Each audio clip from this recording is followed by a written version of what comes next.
Desde su exilio dorado en empresas y organismos financieros de Estados Unidos, Ernesto Zedillo reaparece como el nuevo guía moral de una derecha extraviada, molesta, derrotada ante la mayoría del pueblo y dicta cátedra de autohalagos. 1. Es mentira que creó un poder judicial independiente y garantizó la división de poderes. El 1 de noviembre de 2024, Ernesto Zedillo publicó un artículo en el Washington Post en el que asegura que con su reforma de 1994 consiguió un poder judicial independiente, omitiendo que fue un decretazo del mismo Zedillo el que rediseñó la Suprema Corte de Justicia y que 30 años después, alrededor del 70% de los mexicanos considera un órgano corrupto e ineficaz. Entre el 5 de diciembre de 1994 y el 26 de enero de 1995, en menos de 2 meses, Ernesto Zedillo presentó y promulgó las reformas a 20 artículos de la Constitución, aprobadas con mayoría en el Congreso de la Unión por el PRI y el PAN, que mediante la figura de jubilación inmediata separó de su cargo a los 26 ministros de la Corte.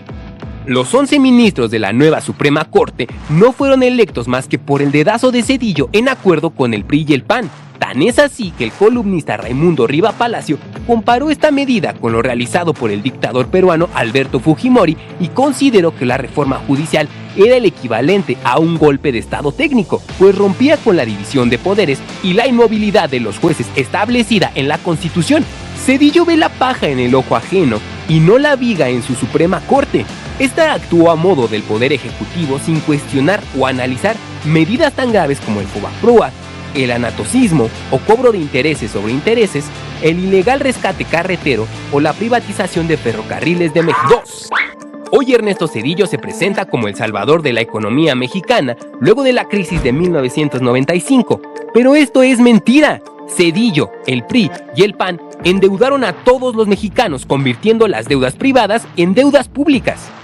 En 1995, Ernesto Zedillo activó el Fondo de Protección al Ahorro, FOBAPROA, convirtiendo en deuda pública la deuda de los bancos, que entonces ascendía a 552.300 millones de pesos. El 12 de diciembre de 1998, en contra de la voluntad popular, los diputados del PRI y el PAN aprobaron la Ley de Protección al Ahorro Bancario. Actualmente, 1 de cada 10 pesos de la deuda interna de México corresponde al FOBAPROA, la cual ya alcanza 1.096.877.7 millones de pesos. Mientras el gobierno de Zedillo rescató a los bancos, según cifras oficiales, generó 4.714.000 pobres alimentarios, propició que 4.330.000 personas entraran en pobreza de capacidades y condenó a 5.681.000 personas a la pobreza patrimonial. Los ministros heredados de Zedillo determinaron en 2005 no revisar las irregularidades del FOBAPROA en 4 bancos. 3. Las matanzas de Aguas Blancas y Acteal, los derechos humanos que Zedillo no defendió. Aunque en su artículo del Washington Post Ernesto Zedillo se define a sí mismo como un demócrata, las masacres de Aguas Blancas y Acteal lo definen de otra manera. El 28 de junio de 1995, 17 campesinos fueron asesinados por policías y agentes judiciales, quienes dispararon contra los indefensos campesinos a 3 kilómetros del poblado de Aguas Blancas, Guerrero. El 22 de diciembre de 1997, un grupo de 60 paramilitares disparó con armas exclusivas del ejército contra un grupo de indígenas tzotziles mientras se encontraban orando dentro de una ermita, con un saldo de 45 personas muertas. En 2009, la segunda sala de la Suprema Corte determinó que el Estado no debía pagar compensación a 2 detenidos de la matanza de Acteal que pasaron 11 años en la cárcel. 4. Las privatizaciones de Zedillo, el despojo a todas y todos los mexicanos.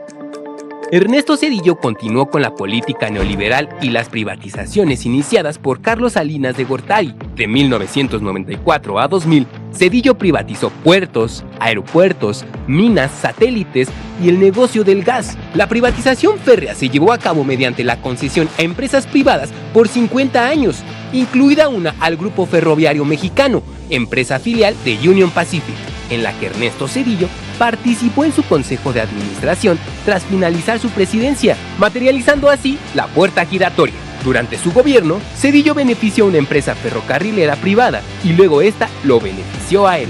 La Suprema Corte de Justicia de la Nación, creada por Ernesto Zedillo en 1995, nunca se opuso a las privatizaciones del gobierno zedillista, a pesar de que el pueblo de México sí lo hizo.